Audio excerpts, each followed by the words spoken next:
మనం లాస్ట్ ఎంతవరకు వచ్చిందంటే జర్నలిస్టుల బతుకులు రోడ్ల మీదకి తీసుకొచ్చినటువంటి పరిస్థితి ప్రభుత్వం మంచి ఇంతకుముందు 239 జీవో ద్వారా దేశంలో ఎక్కడ లేని విధంగా డెస్క్ జర్నలిస్టులు కూడా జర్నలిస్టులే, వర్కింగ్ జర్నలిస్టులే, వాళ్లకు ఖచ్చితంగా ఇచ్చుకోవాలని 2016లో అప్పుడు ఇక్కడ చైర్మన్గా పనిచేసినటువంటి అల్లం నారాయణ గారు మొట్టమొదటిసారిగా డెస్క్ జర్నలిస్టులకు కూడా అక్రిడేషన్లు ఉండాలి అని చెప్పి తీసుకొచ్చి వాళ్ళందరికీ ఒక సముచిత ప్రాధాన్యత కల్పిస్తే ఈ ప్రభుత్వం మరి ఏం ఆలోచన చేసిందో, ఎందుకు ఆలోచన చేసిందో తెలియదు. కానీ ఆది నుంచి కూడా ఇబ్బందులు పెట్టేటటువంటి ఒక ప్రక్రియకు శ్రీకారం చుట్టింది. జర్నలిస్టులు అనగానే ఫస్ట్గా రెండుగా విభజిద్దామని చూసింది. ఓ మీడియా కార్డు ఇద్దామని, తర్వాత అక్రిడేషన్ కార్డు ఇద్దాం. దేశంలో ఎక్కడ లేదు మీడియా కార్డు.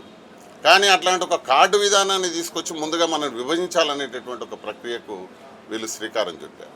దాన్ని అక్కడి నుంచి స్టార్ట్ అయింది మన పరిస్థితి. అయ్యా మేము కూడా వర్కింగ్ జర్నలిస్టులమే, మాకు కూడా ఏదైతే అన్ని రాష్ట్రాల్లో ఉన్న విధంగా అక్రిడేషన్ కార్డు కావాలి అని రోడ్లు ఎక్కినాం, ధర్నాలు చేసినాం, నినదించినాం. చివరాఖరికి చర్చల ద్వారా దాన్ని అయితే మనం సాధించుకున్నాం. ఇప్పుడు అందరికి కూడా ఏకకార్డు విధానం అనేటటువంటిది వచ్చింది. కానీ మొదటి నుంచి కూడా మీరు 252 జీవోని తీసుకుంటే ఎక్కడ చూసినా తప్పుల తడక లోపభూయిష్టంగా ఉంది ఆ జీవో. ఒకప్పుడు ప్రింట్ మీడియాకు బిగ్ పేపర్కు 20+20+20 60 కార్డులు వచ్చేవి. దాన్ని మొదట్లోనే మేము గుర్తించాం, అన్ని ఆఫీసులకు కూడా వచ్చినాం. దాన్ని 12+12+12 చేసినారు. అంటే దాదాపుగా 24 కార్డులను తగ్గించినారు. ఇది ఆ రోజు నుంచే చెప్తా ఉన్నాం మనం. అదేవిధంగా ఎలక్ట్రానిక్ మీడియాలో కూడా 12+12+12 ఉంటే దాన్ని 8+8+8కి తీసుకొచ్చినారు. అంటే కార్డుల సంఖ్యను ఎట్లా తగ్గించాలి అనేటటువంటిది భారీగా కసరత్తు చేసినారు. మరి ఎందుకో వాళ్ళకి నాకు అర్థం కాలేదు. కానీ వాళ్ళు ఎటు తిరిగి జర్నలిస్టులకు కార్డులను విపరీతంగా కోత పెట్టాలి, ఒక పైశాచిక ఆనందం పొందాలి జర్నలిస్టులకి అక్రిడేషన్ కార్డులను ఏది కోత పెట్టడం ద్వారా అనేటటువంటి సిస్టమ్. దీని వెనుక ఎవరు పనిచేస్తున్నారు అనేటటువంటి తెలియట్ల. కానీ ఒక పకడ్బందీగా ప్రణాళికతోన జర్నలిస్టులకు కార్డులకు కోత పెట్టాలి. ఒక దిక్కు అదే మంత్రి గారు ప్రెస్ మీట్ పెట్టి 44,000 కార్డులు వస్తాయంటారు. కానీ జియో ప్రకారం చూసుకుంటే 10,000 కార్డులకు మించి రావు రేపు. ఈ విషయాన్ని పదే ఆయనకు చెప్తుంటే మేము పోయి కలిసినప్పుడు అన్నాడు, లేదండి పాత జియో ప్రకారం ఇచ్చుకుందామని.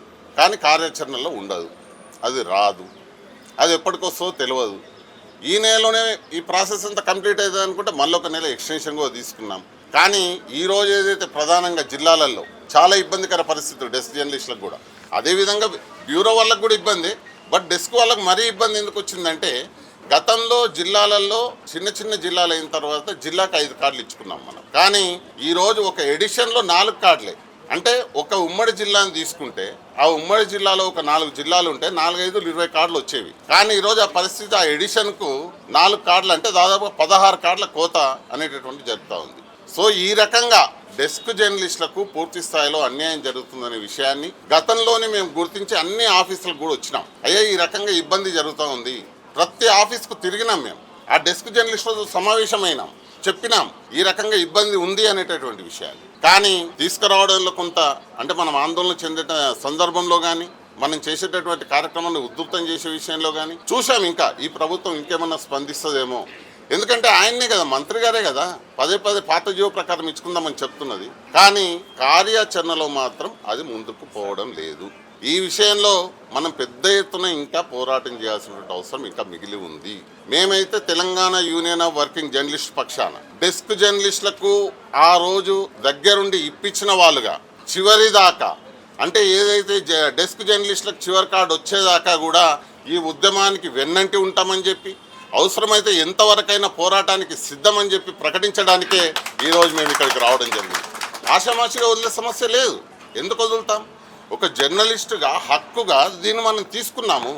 ఆ తీసుకున్న దాన్ని ఏ రకంగా తీసేస్తారు అంటే ఖచ్చితంగా వీళ్ళు తీయాలనేటటువంటి ఒక ఉద్దేశం. నేను అడుగుతున్నాను, మీడియా అకాడమీ చైర్మన్ గారు కూడా దయచేసి దీంట్లో ఇన్వాల్వ్ కావాలి. ఆయన ఎందుకంటే అక్రిడేషన్ కమిటీకి కూడా ఆయనే చైర్మన్గా ఉన్నారు కాబట్టి అవసరమైతే ఇక్కడే ఉన్న మా తోటి సంఘాల వాళ్ళని కూడా మేము కోరుతూ ఉన్నాం, పోదాం అందరం కలిసిపోయి మాట్లాడదాం. ఎటు తిరిగి చివరాఖరికి ప్రతి అర్హులైన ప్రతి జర్నలిస్టుకు కార్డు వచ్చేదాకా ఎంతవరకైనా ఈ పోరాటాన్ని తీసుకెళ్లడానికి ముందు వరుసలో ఉందాం. ఇక అనేకం ఉన్నాయి, 1 కాదు 2 కాదు.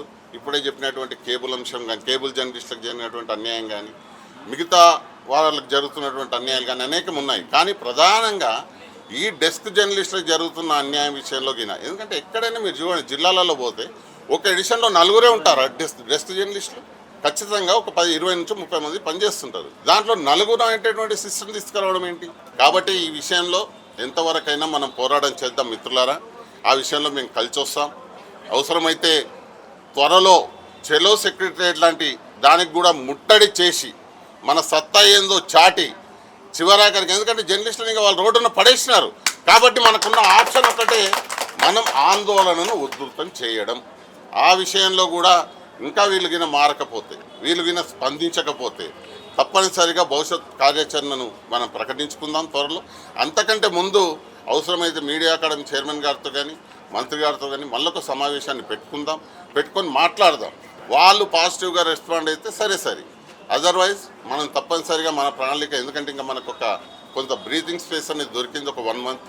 ఈ విషయంలో ఎలాంటి పోరాటానికైనా మనం సిద్ధం. పోరాటాలు మనకు కొత్త ఏం కాదు. తప్పనిసరిగా రోడ్ల మీద కూర్చుందాం, అవసరమైతే సెక్రటరియట్ ముట్టయిద్దాం. అంతిమంగా మన జర్నలిస్టులను కారణం సాధించుకునేంత వరకు కూడా TUWJ ఈ డెస్క్ జర్నలిస్టులకు అండగా ఉంటుంది మరొకసారి తెలియజేస్తూ మనం ముందుకు పోదామని చెప్తా ఉన్నాం.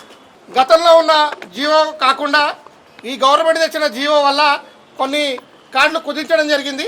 ఎలక్ట్రానిక్ మీడియాలో, ప్రింట్ మీడియాలో వాటన్నిటినీ పొడిగించాలని మేము డిమాండ్ చేస్తున్నాం. దాంతోపాటు ఈరోజు వరకు కూడా వినతి పత్రాలు ఇచ్చినప్పటికీ ప్రభుత్వ విధానంలో మార్పు రాలేదు. కనీసం ఇక నుండి అయినా డెస్క్ జర్నలిస్టులను గుర్తించి అర్హులైన వాళ్ళందరికీ కార్డు ఇవ్వాల్సిందిగా మేము విజ్ఞప్తి చేస్తున్నాం. డెస్క్ జర్నలిస్టులు అందరికీ అక్రిడేషన్ కార్డులు ఇవ్వాలని ఈరోజు INPR ముందు ఇక్కడ ధర్నా చేయడం జరుగుతుంది. DGFT సంఘం తరఫున అన్ని జిల్లా కేంద్రాల్లో కూడా కలెక్టరేట్ల ముందు ధర్నా చేసి వినతిపత్రం ఇవ్వాలని నిర్ణయించుకున్నాం. గతంలో డెస్క్ జర్నలిస్టులకి ఇచ్చిన సంఖ్య కన్నా ఈసారి ప్రభుత్వం చాలా తగ్గించింది. కేవలం ఎడిషన్కి 4 కార్డులు మాత్రమే ఇస్తామని ఈరోజు జీవోలో పెట్టారు. దానివల్ల డెస్క్ జర్నలిస్టులకి చాలా తీవ్రమైన అన్యాయం జరుగుతుంది. ఎందుకంటే ఒక్కొక్క ఎడిషన్లో 4 నుంచి 6 జిల్లాలు ఉన్నాయి. 6 జిల్లాలు ఉన్నటువంటి ఎడిషన్కి కేవలం 4 అక్రిడేషన్లు మాత్రమే ఇస్తామని ప్రభుత్వం ప్రకటించడంతో కేవలం ఇన్ఛార్జీలకు కూడా అక్రిడేషన్లు రాని పరిస్థితి ఉన్నది.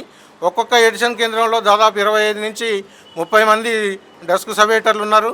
వాళ్ళందరికీ కూడా రాకుండా కేవలం 4 ఇవ్వడం వల్ల తీవ్రమైన అన్యాయం జరుగుతుంది. అంటే ఇది ఒక అక్రిడేషన్ కోసమే కాదు, అక్రిడేషన్తో ముడిపడి ఉన్నటువంటి అన్నిటి కూడా అక్రిడేషన్తోనే ముడిపడి ఉంది. కాబట్టి అక్రిడేషన్లు లేకపోతే ఒక జర్నలిస్ట్గా అన్నీ కూడా కోల్పోయే అవకాశం ఉంది. అందుకోసం గతం నుంచి కూడా మేము ప్రభుత్వానికి, మంత్రి గారి దగ్గరికి, కమిషనర్ గారికి అనేకసార్లు వినతి పత్రాలు ఇచ్చినాం. మంత్రి గారు కూడా గతంలో మా అందరినీ పిలిచి మాట్లాడారు. ఆ మాట్లాడిన సందర్భంలో కొన్ని సమస్యలు అయితే పరిష్కారం చేశారు. కానీ అక్రిడేషన్ల సంఖ్యను తగ్గించడం మాత్రం మాకు చాలా అన్యాయం అది. అందుకోసం అక్రిడేషన్ల సంఖ్యని ఇమీడియట్గా పెంచి ప్రతి జిల్లా కేంద్రానికి, ప్రతి జిల్లాలో కూడా కనీసం 5 అక్రిడేషన్లు ఇవ్వాలని, స్టేట్ సెంటర్లో ఉన్నటువంటి సిటీ డెస్కులకి 20 ఇవ్వాలని, ఆ తర్వాత మిగతా డెస్కులకు కూడా అందరికీ కూడా సఫిషియెంట్గా అందరికీ కూడా అక్రిడేషన్ కార్డులు ఇవ్వాలనేది ఉద్దేశంతో ఈరోజు మనం ఈ ధర్నా కార్యక్రమాన్ని నిర్వహించడం జరిగింది. మనకి ఈ ధర్నా కార్యక్రమానికి ఒక desk journalist federation of Telangana DGFT పిలుపు ఇచ్చినప్పటికీ కూడా మాది న్యాయమైనటువంటి సమస్య, ఈ సమస్య పరిష్కారం కావాలి, మీ అందరికీ మేము తోడుగా ఉంటామని ఈరోజు మనకి వివిధ సంఘాల నుంచి ఆ సంఘాల నాయకులు విరాట్ అలీ గారు కానీ, భారతీ సాగర్ కానీ, తర్వాత మన రాజశేఖర్ అన్న కానీ, నవీన్ కానీ, HEG వాళ్ళు కానీ అందరూ కూడా మీది న్యాయమైన సమస్య, మీకు చాలా అన్యాయం జరుగుతుంది, మీ అందరికీ మీరు ఒక్కళ్ళే కాదు మేము కూడా సపోర్ట్గా ఉన్నాం, కాబట్టి మన అందరం కలిసి పోరాటం చేసి వాటిని ఎట్టి పరిస్థితుల్లో సాధించాల్సిందని మాకు ధైర్యం చెప్పి మా వెన్నుదట్టి మాతో పాటు నడిచినటువంటి వాళ్ళందరికీ కూడా ప్రత్యేక కృతజ్ఞతలు తెలియజేస్తున్నాం.